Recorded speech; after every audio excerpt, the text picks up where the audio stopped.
తెలంగాణ శాసన మండలి మాజీ చైర్మన్ స్వామిగౌడ్ ఇంటికి రవాణా శాఖ మంత్రి పొన్నం ప్రభాకర్ గౌడ్ చేరుకున్నారు.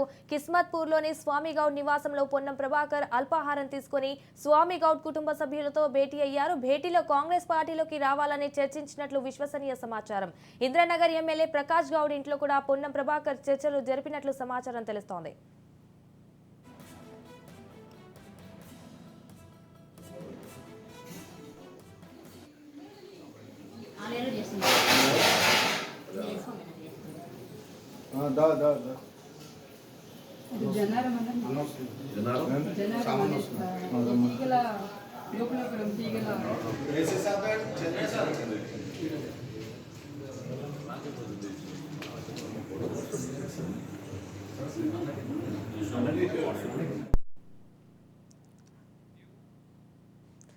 తెలంగాణ శాసన మండలి మాజీ చైర్మన్ స్వామిగౌడ్ ఇంటికి రవాణా శాఖ మంత్రి పొన్నం ప్రభాకర్ గౌడ్ చేరుకున్నారు. అయితే కిస్మత్పూర్లోని స్వామిగౌడ్ నివాసంలో పొన్నం ప్రభాకర్ అల్పాహారం తీసుకుని స్వామిగౌడ్ కుటుంబ సభ్యులతో భేటీ అయ్యారు. భేటీలో కాంగ్రెస్ పార్టీలోకి రావాలని చర్చించినట్లు విశ్వసనీయ సమాచారం.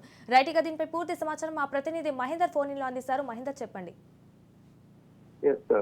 మొత్తానికైతే తెలంగాణ రాష్ట్రంలో కొన్ని రోజులుగా పార్టీ ఫిరాయింపులు, పార్టీ మారడాలపై శ్రద్ధత ఉన్నప్పటికీ మరోసారి అది ఆ వాతావరణం మొత్తంగా కూడా మరోసారి వస్తున్న నేపథ్యం కనిపిస్తుంది. ఇంకా కిస్మత్పూర్లో నేడు స్వామిగౌడ్ మాజీ మండలి స్పీకర్ స్వామిగౌడ్ ఇంటికి నేడు మంత్రి పొన్నం ప్రభాకర్ వెళ్లారు.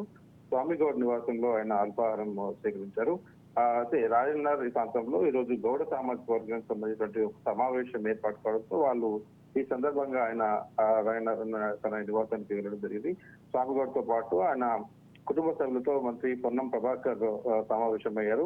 అయితే స్వామిగౌడ్ కాంగ్రెస్ పార్టీలోకి అధికార పార్టీ ఉంది కాబట్టి రావాలని చెప్పేసి పొన్నం ప్రభాకర్ ఆహ్వానించినట్టుగా సమాచారం అయితే జరుగుతుంది. మొత్తంగా ఈ భేటీకి మొత్తంగా కూడా రాజకీయ ప్రాధాన్యత లేదని చెప్తూనే కేవలం మర్యాదపూర్వకంగానే కలిసామని స్వామిగౌడ్ తో పొన్నం ప్రభాకర్ భేటీ అయినట్టుగా అధికార పార్టీ నేతలు చెప్తున్న నేపథ్యం. అయితే దీంట్లో మాత్రం ఖచ్చితంగా రాజకీయ కొనాలు కనిపిస్తున్నాం. మరోవైపు లోక్సభ ఎన్నికలు అతి తొందరలో ఉన్న నేపథ్యంలో ఇంకా ఇప్పుడిప్పుడే కాన్స్టిట్యూన్సీలలో బలమైన నాయకులు, ఓట్ బ్యాంక్ నాయకులందరికీ కూడా కాంగ్రెస్ పార్టీ ఈసారి 17 స్థానాలు 10 గెలుచుకోవాలంటే ఖచ్చితంగా ఆపరేషన్ ఆకర్షించినట్టుగా ఈ రకంగా అయితే మొదలు పెట్టిందని చెప్పుకోవచ్చు. ఆ రకమైనటువంటి సమాచారంతో పాటు ఆ వాతావరణం కూడా కనిపిస్తున్న పరిస్థితి. స్వామిగౌడ్ గురించి మాట్లాడుతుంది. అక్టోబర్ 21 గత సంవత్సరం అక్టోబర్ 21 బీఆర్ఎస్ పార్టీలో స్వామిగౌడ్ చేరారు. మొదట ఆయన బీఆర్ఎస్ లోనే ఉన్న స్వామిగౌడ్ తర్వాత బీజేపీలో చేరడం, తర్వాత బీజేపీకి రాజీనామా చేసి ఆయన మళ్ళీ బీఆర్ఎస్ లోకి రావడం, మునుగోడు ఉప ఎన్నికల సమయంలో స్వామిగౌడ్, దాసరి శ్రవణ్ కుమార్ వీరు బీజేపీని వీడి మళ్ళీ బీఆర్ఎస్ లోకి రావడం అనేది జరిగింది. ఇప్పుడు ఇప్పటికే 2 సార్లు బీఆర్ఎస్ వీడి వాళ్ళకి రావడం జరిగింది ఆయన. అయితే ఉమ్మడి రాష్ట్రంలో ఉన్నప్పుడు Telangana non gazetted officer association గా కూడా స్వామిగౌడ్ ఉన్నారు. ఉమ్మడి ఆంధ్రప్రదేశ్ రాష్ట్రంలో సాగిన తెలంగాణ ఉద్యమంలో స్వామిగౌడ్ కూడా ఒక కీలక పాత్ర పోషించారు. ఆ రకంగా ఆయన ఉద్యమంలో పాల్గొన్న నేపథ్యంలోనే ఆయనకు రాజకీయంగా కూడా గుర్తింపు అనేది లభించింది. స్పీకర్ గా కూడా ఆయన పనిచేయడం. ఇక సకల సభలో కూడా ఉద్యోగులు పెద్ద ఎత్తున పాల్గొన్న విషయం తెలిసింది. దాంట్లో ఒక స్వామిగౌడ్ పాత్ర అయితే పెద్ద ఉన్నది. ఇక స్వామిగౌడ్ తన ఉద్యోగాన్ని కూడా ఉద్యోగంలో రాజీనామా చేసి 2014లో తెలంగాణ రాష్ట్రంలో ఉన్నది బీఆర్ఎస్ అప్పుడు టీఆర్ఎస్ అధికారంలోకి వచ్చింది. అప్పుడు స్వామిగౌడ్ కల్వకుర్తి చంద్రశేఖరరావు ఎమ్మెల్సీ పదవిని కట్టబెట్టారు. తెలంగాణలో శాసన మండలి చైర్మన్ పదవిని కూడా స్వామిగౌడ్ కు కట్టబెట్టారు. సో మొత్తంగా కూడా స్వామిగౌడ్ రాజన్న నియోజకవర్గం నుంచి బీజేపీ నుంచి టికెట్ ఆశించి అయితే భంగపడ్డారు. తనకు గౌడ సామాజిక వర్గానికి ఓట్ బ్యాంక్ పెద్ద ఎత్తున ఉందన్నట్టుగా కూడా తెలుస్తుంది.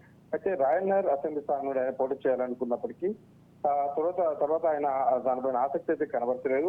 ఆ రకంగా కూడా ఎక్కడ చర్చ అయితే లేదు. మొత్తానికి రాజన్న టికెట్ మాత్రం స్వామిగౌడ్ కేటాయించలేని పరిస్థితి ఉంది. దానికి తగ్గట్టుగా ఆయన పార్టీ మారినట్టుగా తెలుస్తుంది. బీజేపీలో మొదట బీఆర్ఎస్ లో సంస్థ న్యాయం జరగలేదని, రెండో దఫా అధికారంలోకి వచ్చిన తర్వాత టీఆర్ఎస్ సంస్థ న్యాయం జరగలేదు. తర్వాత ఆయన బీజేపీకి వెళ్ళినా కూడా అక్కడ ఉండలేకపోయారని చెప్పొచ్చు. మునుగోడు ఎన్నికల సమయంలో బీజేపీ వీడి మళ్ళీ బీఆర్ఎస్ లో రావడం జరిగింది. సో గత ఏడాది మాసంలో మాత్రం అసెంబ్లీ ఎన్నికల్లో కాంగ్రెస్ పార్టీ అధికారంలో వచ్చింది. హైదరాబాద్ పై కాంగ్రెస్ పార్టీ మొత్తం పూర్తిగా ఫోకస్ పెట్టింది. ఇప్పటికే బీఆర్ఎస్ పార్టీ మొత్తంగా కేవలం గ్రేటర్ తో పాటు హైదరాబాద్ లో ఎక్కువ సీట్లు సాధించినప్పటికీ ఇప్పుడు కాంగ్రెస్ పార్టీ మొత్తంగా హైదరాబాద్ పైన దృష్టి సారించాలని చెప్పొచ్చు. ఈ తరుణంలోనే స్వామిగౌడ్ పొన్నం ప్రభాకర్ భేటీ కావడం అనేది కూడా రాజకీయంగా చర్చకు దారితీస్తుంది. ఇంకా ఎంతమందిని ఇంకా పార్టీలోకి ఆహ్వానిస్తున్నారు, ఎంతమంది పార్టీలోకి వచ్చే అవకాశం కనిపిస్తుంది. దీంట్లో అధికారికంగా చేరికలకు ఒక కమిటీ అన్నట్టుగా లేకుండానే ఇలా కార్యక్రమాలు సందర్భాన్ని సృష్టించుకొని పార్టీలోకి అన్నది కూడా ఆహ్వానాలు పరుస్తున్నట్టుగా తెలుస్తుంది. Right, thank you for the updates Mahender.